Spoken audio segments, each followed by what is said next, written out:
Alright, so man, I initially started off this video another way and decided I was going to take that segment completely out. I'm not going to fuck with it and come back and do it here. Start from this point. I know that it's pretty obvious here that I've already done the majority of the cutting here. And that's just because it's a lot more difficult to cut than the block, because I don't have, the block is anchored to the stand, which has legs, which is easier to hold it in place. Here, fuck's sake. Here it's not been so easy. I kind of wedged it between two weight plates, and that's what I've been doing. Alright, so to explain the holes real quick that you see, the metal is really thin here. Like, even where I didn't breach anything, it's still kind of thick there because I didn't go as deep at a point as I did here. But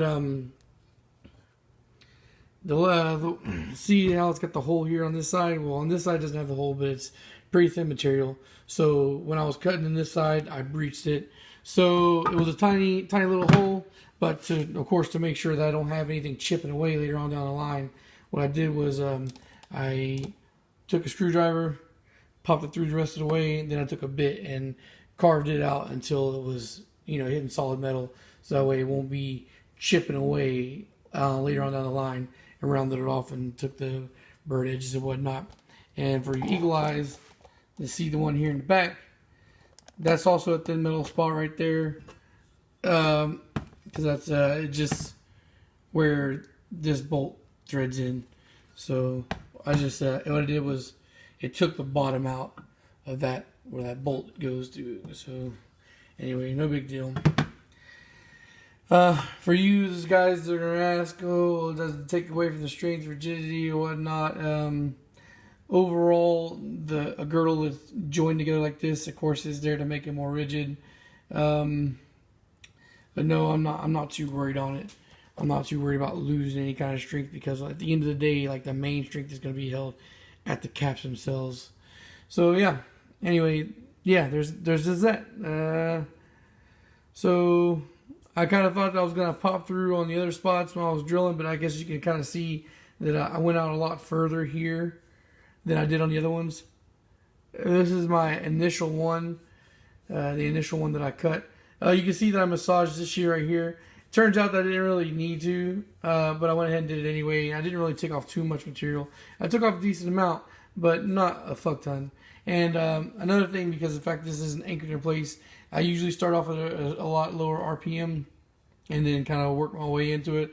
I cut all of it to literally cut the bullshit, but I'll do this one right here. I'm not even sure if I'm going to finish the cut on camera. I just want to show you guys how I'm getting it started or whatnot, because this is a how-to. You don't need to see me actually finish. It's whatever.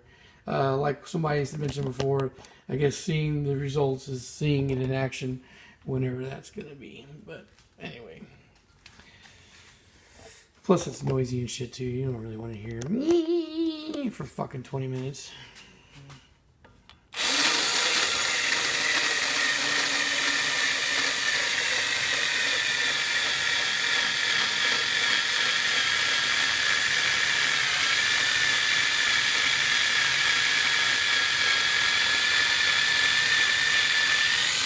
Plus, the gun is hot as fuck. I've been back here cutting for like an hour. Yeah, if I were you, I'd grab yourself a speaker and start listening to a podcast or something, because this is gonna burn some time. The girdle is seriously cost me more time than the fucking block did, like a lot more. And I've only mocked up one piston rod to check clearance, so I still gotta fucking put the other ones in or clean it up decently, put the other ones in place and check it. And if I'm clear, I gotta strip everything down, give it a thorough cleaning and all that good stuff. I wanted this engine block done by the weekend, but just the way the fight schedule and shit worked out, plus me being extremely fucking sore in the leg area, I haven't been very nimble and mobile. And the only reason why I'm even able to progress at all is because I can literally just lock my legs and stand in one place. And the movement's not too, I'm not too mobile right now. I just hold it down. But yeah, I really wanted to be able to assemble everything today, but this Vitara build isn't your standard you know, drop them in place, torque it down, or put rings, drop them in, torque them down. If that were the case, I didn't have to do all this extra block modification. This fucking would have been done the day after I tore it down, but that's not the case. So yeah, it's got to take the effort to cut and measure again and clean. Yeah, so this is definitely the best bang for your buck brand new wise, but it is very, very time consuming. You have to spend a lot of time doing this shit. Like overall, not so much like, you know, like I showed you the other day on the block notching video. The block notching itself is fairly quick, even if you have to cut really deep because of the fat H-beams or whatnot. It's still relatively quick. It is draining on the arms. Your gun does get hot after a while. Always have a backup battery on charge if you can, because you're gonna need to switch out during the shit. Yeah, this is just something you want to tackle a little bit at a time. So this is the poor patient man's build. Like, you get great results from this build, but you definitely got to take some time to do it. If you feel like you don't want to do this and you're going to take it to a machine shop because of the notching, then I would suggest selling your single cam and getting a B series. Like, what I'm to clarify that a little bit, what I mean is, if you feel comfortable building your engine, but you don't feel comfortable doing this, or you just want to skip this because you don't want to take the time to do it, then it might just be worth it for you to get a B series and build that, because a B series is very straightforward. And like you guys have known that I've preached 400 plus horsepower on pistons and rods alone. It'd be a quick and straightforward build. And that way, because if you're going to take it to a machine shop to do this cutting bullshit, then the money you're going to save on doing your own build is going to kind of be nullified by your need to cut it, or need for somebody else to cut it. Yeah. And if you also happen to be coming in here by whatever chance of watching this before you're watching any of the other videos, and you're like, well, what about taking it to the machine shop in general? If you measure your clearances and shit, if you get a bore tool, measure your shit out ahead of time or whatnot, then if you're within spec and your block is healthy, then you don't need to take it to a machine shop. So it goes back again to saving time on that. And if you're like, well, what if your shit's not in spec and you need a bore over, you need it because it's worn out. Well, then I just buy another $50 engine block. If you strike out a whole bunch of times, then go for the machine shop. Or if it's just going to be like a once in a lifetime build for you, then yeah, again, take it to the machine shop. But I do this too regularly to be going to the machine shop all the time, and because nobody's really buying engines from me, everything I spend is out of pocket except for the NIP and CSS block I'm about to do. So yeah, it's just I would rather spend my time, which is free, going over and checking everything and making sure everything's good and then assembling myself instead of giving it to a machine shop. If I ever get to the point where I'm mass producing and I'm doing labor, then I might do that. I might just have it as an option or whatnot. Anyway, that's a discussion for a whole nother thing. The video's starting to stretch out. I'm going to continue cutting right quick, and then when I get to a point where I can say, hey, there you go, then we'll cut it off, and that'll be a wrap for the day. Or maybe, I don't know.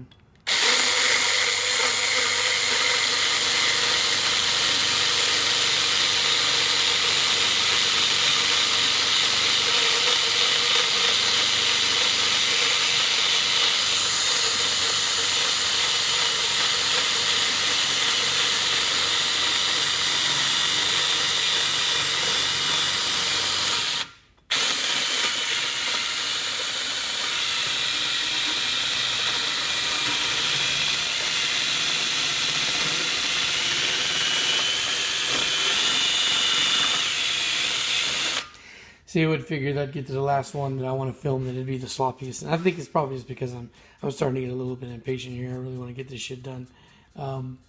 I've traded freezing outside to sweating my ass off in here, and my hair is kind of long right now, so I'm dripping sweat all over my fucking place, all over my face and shit. And because my hands are nasty with little razor sharp fucking metal pieces and shit, I'm not trying to wipe my face too often. Yeah, it sucks.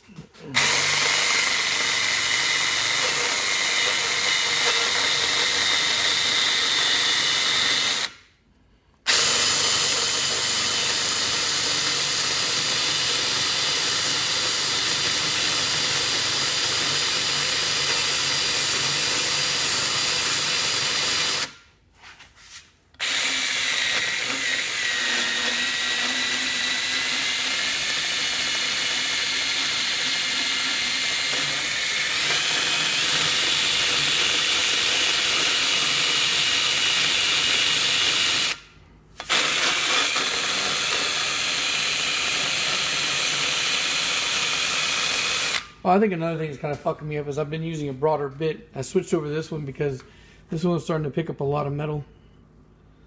So I guess that's probably why it's a little bit more of a hassle. Okay, I'll switch back. Oh, this shit is fucking hot. It's just cooking the fuck out of my palm. I don't know, as you can see here, whatnot, my fucking shit is red as hell. Oh, man.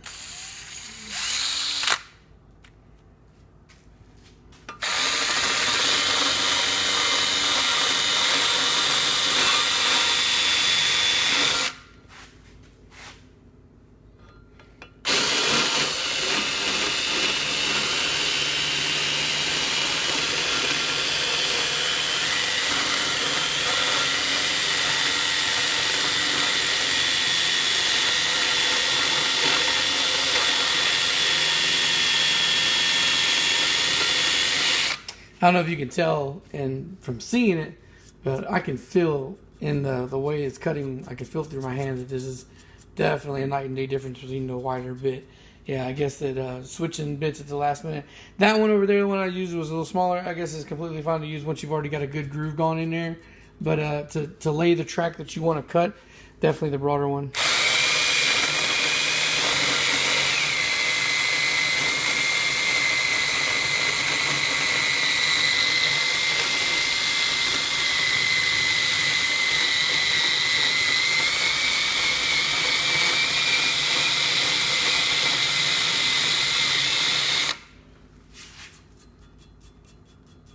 Anyway, if you want to know how I'm getting my gauging how much I need to cut or whatnot, like I said, this one right here, I already checked that one. This one's clear, and even after it cleared, I still went and spread it out in the places where I thought it was a little bit too close.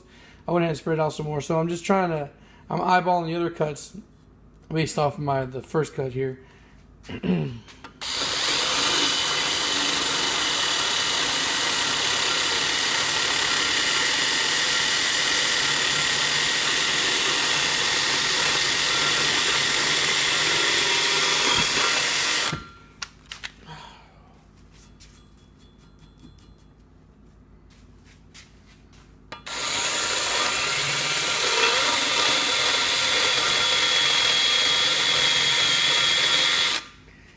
So I guess on some small talk real quick.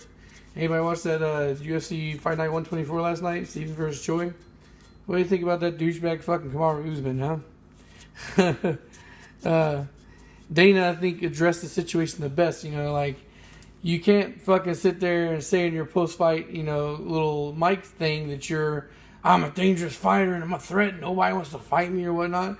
He's like, you jumped up and you start talking to the crowd as if you just knocked dude out, and you fought a guy who was unranked and literally laid on top of him doing nothing to try and finish or barely even striking, and that's how you got your decision victory again against a dude that wasn't even ranked. And yeah, I think it's pretty crazy how this guy's going on talking about he's the biggest threat. And I think MMA World made the best clip about it at the very end. They showed him talking his shit, showboating, and then they showed clips of the fight with dude just laying on top of homeboy and like not even moving, just holding him, literally watching the clock run down. It's crazy.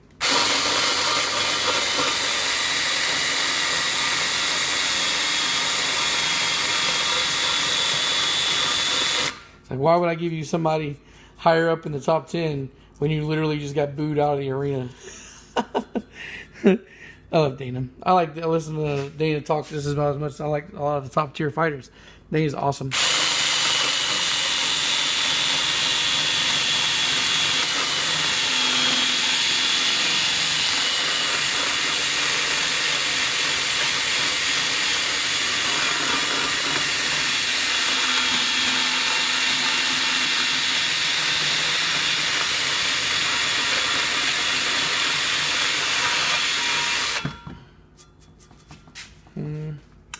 I think we're about good enough where I'm going to check again. Fuck. Yeah, there we go there.